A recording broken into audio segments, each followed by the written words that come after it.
अस्सलामुअलैकुम वरहमतुल्लाहि वबरकातुहू। उम्मीद करता हूँ आप सब खैरियत से होंगे। सबसे पहले अपने तमाम दोस्तों का, अज़ीज़ तलबा का और तमाम नए आने वाले मेंबर्स का अपने इस चैनल पे वेलकम करता हूँ। और ख़ुसूसन उन तमाम दोस्तों और अज़ीज़ तलबा का दिल से शुक्रिया अदा करता हूँ जो मेरे साथ ताउन कर रहे हैं। तो आज की इस वीडियो में आपके लिए बहुत ही अहम टॉपिक लेकर आया हूँ। इस टॉपिक का नाम है एवरेज। मेरे ख्याल से इस टॉपिक का ना सिर्फ मैथ के स्टूडेंट को पता होना चाहिए, बल्कि आर्ट्स का स्टूडेंट हो, चाहे वो मैट्रिक का हो, चाहे इंटर का हो, चाहे ग्रेजुएशन का हो, ये हर स्टूडेंट को इस बात का पता होना चाहिए कि एवरेज है क्या और एवरेज किस तरह फाइंड की जाती है। इसका बेसिक कंसेप्ट अगर क्लियर किया जाए तो आप जब किसी जॉब के लिए अप्लाई करते हैं या कोई टेस्ट वगैरह देते हैं जनरल नॉलेज का, उसमें मैथ के क्वेश्चन पूछा जा सकता है कि एवरेज फाइंड करें या एवरेज है क्या। तो आइए आज हम उस टॉपिक को, इस बात को, इसका बेसिक जो कंसेप्ट है एवरेज का, उसको क्लियर करते हैं। तो वीडियो को एंड तक लाजमी देखिएगा। तो आइए हम अपना टॉपिक शुरू करते हैं।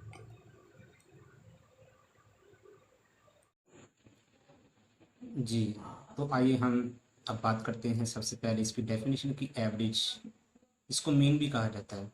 तो इसकी डेफिनेशन करते हैं। इसकी डेफिनेशन हमें क्या बताती है? A number which expressing the central value in a set of data.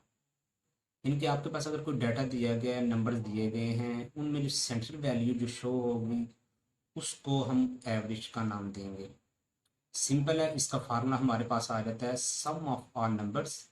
इनके जो हमें नंबर दिए गए हैं, जो अमाउंट दी गई है, उन सब को हम जमा करेंगे, ऐड करेंगे और डिवाइड करेंगे। वो टोटल कितनी अमाउंट्स थी, 4 थी, 5 थी, 6 थी, जितनी अमाउंट्स होंगी उन सब से जो उनका सम किया होगा उनको डिवाइड करेंगे तो हमारे पास उसकी एवरेज आ जाएगी। तो सम ऑफ ऑल नंबर्स को शो करेंगे सिग्मा एक्स से, और जो टोटल नंबर ऑफ वैल्यूज उसको एन से शो करेंगे। उम्मीद करता हूँ यहाँ तक बात क्लियर होगी। अब हम चलते हैं इसकी एग्जाम्पल की तरफ।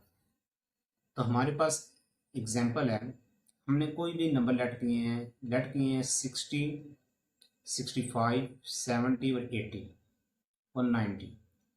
तो सबसे पहले हम इन सब का सम करते हैं। हमने इन सब का सम किया तो हमारे पास इन सब को जमा करने के बाद जो आंसर है वो है 365। तो टोटल अमाउंट कितनी है वो काउंट करें, 1 2 3 4 5। तो हमारे पास एन क्या आ गया, 5। अब फार्मूले के मुताबिक ऊपर हम सम लिखेंगे, नीचे नंबर ऑफ वैल्यूज, यानी कि हमारे पास सम आ गया 365 और divided by number of values वो हमारे पास है 5। तो इसको डिवाइड करने से हमारे पास एवरेज क्या आ गई, 73। ये थी हमारे पास एक सिंपल एग्जांपल। एवरेज फाइंड करने का क्या तरीका है, जितने भी नंबर्स हमें दिए गए हैं उन सबको जमा करेंगे और जितने नंबर्स होंगे, जितनी भी वैल्यू होंगी, उससे उसको डिवाइड करने से हमारे पास एवरेज आ जाएगी। अब इसी एवरेज को हम एक और मेथड से फाइंड कर सकते हैं। अगर आपके पास अमाउंट ज़रा कैलकुलेशन में आपको प्रॉब्लम हो रही है, आप चाह रहे हैं अमाउंट ज़रा छोटी हो, तो हम एग्जांपल को अब एक और सोल्यूशन की तरह करते हैं। इसका एक और सोल्यूशन भी है हमारे पास। उसका हल क्या है? उसका हल हमारे पास ये है कि इन्हीं अमाउंट्स को हम दोबारा सॉल्व करेंगे, लेकिन और मेथड के साथ। इसमें आपने क्या करना है, आपने देखना है सबसे बड़ी वैल्यू और सबसे छोटी वैल्यू होगी, वो देख लेनी है, और फिर उनके दरमियान आप कोई भी वैल्यू सिलेक्ट कर लें, लेकिन रहे उस रेंज के अंदर अंदर ही, और कोई सूटेबल वैल्यू आपने सिलेक्ट कर लेनी है। तो यहाँ पे हमने सिलेक्ट की है वैल्यू 75। आप कोई भी कर सकते हैं, यानी कि 90 से 60 के दरमियान आप कोई भी वैल्यू सिलेक्ट कर सकते हैं। तो हमने 75 सिलेक्ट की है। 75 सिलेक्ट करने के बाद आपने क्या करना है, अब जो आपको गिवन अमाउंट दी गई है 60 है, 65 है, 70 है, 80 है, 90 है, आपने इन सब को चेक करना है। अब 60 में कितने ऐड करें कि 75 आ जाता है। तो हमारे पास इनके 60 में 15 ऐड करें तो हमारे पास 75 बन जाता है। इसी तरह 65 में 10 ऐड करें तो 75 बन जाता है। इस तरह 70 में 5 ऐड करें तो 75 बन जाता है। 80 में -5 करें तो 75 बन जाता है। इस तरह 90 में से -15 करें तो 75 आ जाता है। अब हम इन तमाम का सम फाइंड करेंगे, ये जो हमारे पास वैल्यू नहीं है इन सब का हमने सम फाइंड किया। यहाँ से -15 +15 से कैंसिल और +5 -5 से कैंसिल।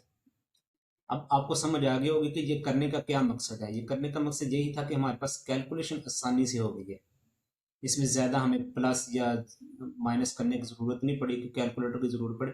अब हमने इजीली इसका सम फाइंड कर लिया, 10 आ गया। तो टोटल हमारे पास सम जो है वो 10 है। एवरेज हमने फाइंड करनी है, 10 को हम टोटल नंबर से डिवाइड करेंगे, जो टोटल नंबर है 5 है। 10 को 5 से डिवाइड किया तो आया 2। अब हमने जो एवरेज फाइंड करनी है उसके लिए अब आखिरी स्टेप आपने क्या करना है, ये जो 2 आया है आपने जो वैल्यू सिलेक्ट की है, no extract this number from selected value 75, जो हमने वैल्यू सिलेक्ट की थी 75 उसमें से इस 2 को माइनस कर देंगे तो हमारे पास आंसर आ जाएगा 73, जो कि हमने ऊपर एग्जांपल में भी एग्जैक्ट जो सोल्यूशन फाइंड किया था वो भी 73 ही था। लेकिन यहाँ पे इस मेथड में आपने एक बात याद रखनी है, वो बहुत ही अहम बात है। बात यह है कि अगर तो आपकी एवरेज यहाँ पे प्लस माइनस करने के बाद आपने ये जो एवरेज सोल्यूशन फाइंड किया, अगर तो प्लस में आ रहा है तो आपने सिलेक्टेड वैल्यू में से वो वैल्यू माइनस करनी है। अगर माइनस में आ रहा है तो सिलेक्टेड वैल्यू के अंदर वो आपने वैल्यू ऐड करनी है, तो आपका सोल्यूशन आ जाएगा। उम्मीद करता हूँ आपको इस टॉपिक की काफ़ी हद तक समझ आ गई होगी। अगर किसी को प्रॉब्लम हो तो कमेंट में बताइएगा, इंशाल्लाह उसकी इस प्रॉब्लम को सॉल्व करने की कोशिश करेंगे। तो आज के लिए अब के लिए यही कुछ था। दुआ में याद रखिएगा, इंशाल्लाह फिर मिलेंगे। अल्लाह हाफिज़। अस्सलामु अलैकुम वरहमतुल्लाहि वबरकातुहू।